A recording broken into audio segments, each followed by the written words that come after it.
Today we're going to be talking about Constantine, the 2006 horror action movie starring Keanu Reeves.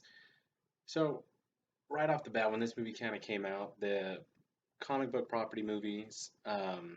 movie properties, sorry, um, they were there wasn't a lot, 2006, I think we had probably just, well, 2006 was actually the same year Superman Returns comes out, but that was like, I think later, that was more of like a, more like a later in the year release. But either way, comic movies weren't really as big and prevalent. You had the X-Men franchise, the Spider-Man Raimi franchise, and I guess you could kind of consider Fantastic Four because there's two of those movies a franchise. But there wasn't really a whole lot happening with comic movies. Constantine had little bit more liberty to kind of be its own thing, and it definitely is. It's based on the Hellblazer comic books, but whereas John Constantine himself is a British dude. Keanu Reeves just plays Keanu Reeves, and it works. I think it works. I think it's a pretty good movie.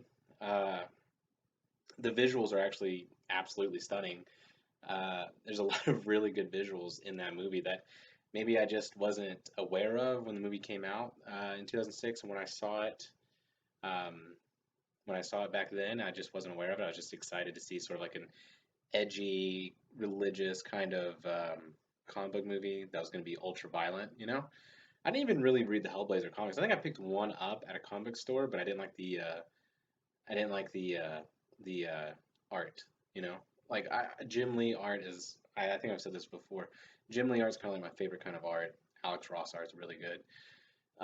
Michael Turner, his art is superb quality. That's the kind of art that I like. Not that you guys asked, but I mean now you know. So anyway, with all that being said, continuing on. So Shia LaBeouf's character, he plays Chaz or Chaz. It's Chaz something. But Shia LaBeouf's in it, and he plays the comic relief, sort of the protege to John Constantine, and he does a really good job at it. He's a very fun character to kind of get behind. Very oh man, hoping for the best for this kid. He dies, but spoilers, guys. There's gonna be spoilers in this. The movie came out in 2006, so if you haven't seen it by now, it's on Hulu, right? Just watch it. You can stream it. So anyway, but yeah, so like the visuals of the movie are really good. Shia LaBeouf's character also really good. Balthazar. I was really hoping because, like I said, last time I saw this movie it was probably 2007, 2008. So it's been a minute. So uh, I was really kind of hoping Balthazar was actually just the main villain. I couldn't honestly remember. It wasn't. I mean, and then when he's when you get to that big, building and he's there and he's looking at himself and then the mirror starts to warp and out, out pops Constantine and gets shot right in the face. Oh, it's so good. It is. Mm, it's really good. And so I was really kind of hoping for that and that would be the main villain, and kind of be like a level up kind of a thing because I remember that being a trope sort of in the early 2000s with action movies. It's like the villain just kind of like leveled up. And then I mean, obviously that wasn't it at all. It ended up being Gabriel, the Archangel Gabriel, ended up being the main villain, trying to get Satan's son to come out into the main world. Yada yada yada. Rachel Weisz. She gets impregnated by the devil. Well, yeah, she gets impregnated by like the devil's son. That's what it is, by the devil's son. So the grandchild of the son of Lucifer was going to be um, or the grandchild of Lucifer was going to be the Antichrist, right? That's the whole point of the movie. And I will say, like when she gets kidnapped, when she got that kidnap scene, and then she's in the pool, and then she wakes up, she's looking around, what, and then you see that other dude kind of pop up.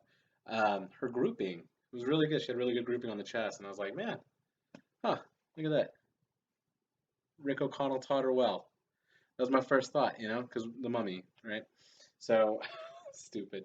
But yeah, so I was like, man, that's some really good group. Maybe she's just a gun nut. Maybe she's just a big fan of guns. But then yeah, but then like the whole where was I going with this?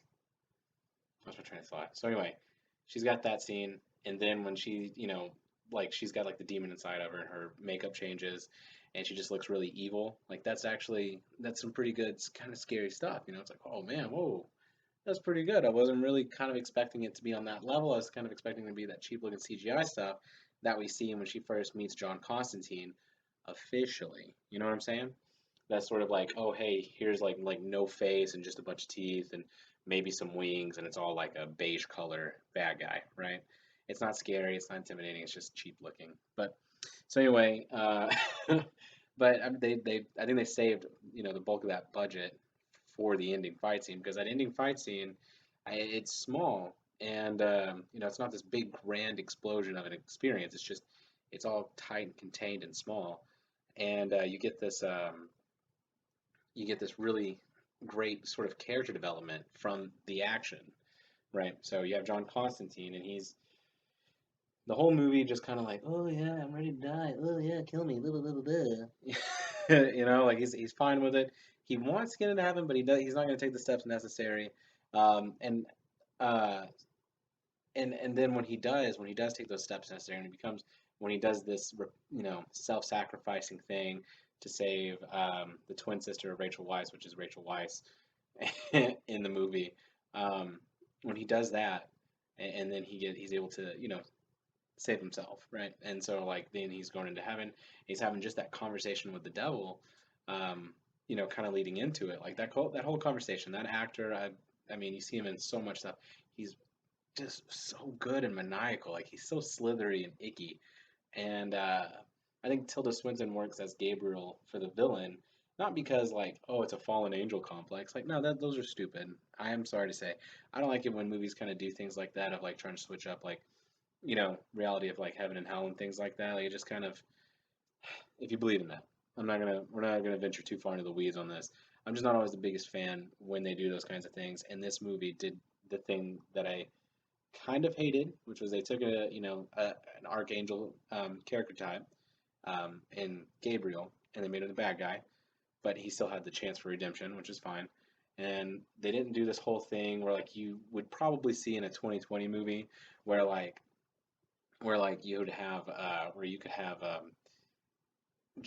Constantine arguing with God over well what's morally right and all this kind of stuff. They don't do any of that. Like, and that's really good. Like that was, I think that's what also helps the movie age better and become more palatable the longer it's out, right? Because it's not, it doesn't do this whole like, what does God need with a spaceship moment? So, but it's a good movie and it's aged kind of well, and it gets me excited for the idea and the prospect of a Justice League Dark movie, HBO series, whatever they were talking about doing with Keanu Reeves as John Constantine. I will say, the voice actor for Constantine in the Justice League Dark movies and the TV show, that dude, um, I like him a little bit better. He looks more the part. He's got the British accent and he's got like the same kind of energy. But when Keanu Reeves delivers it in this movie, it's Keanu Reeves, right? So it's real good. Um, anyway, guys, my next review is probably going to be Justice League Dark Apocalypse War.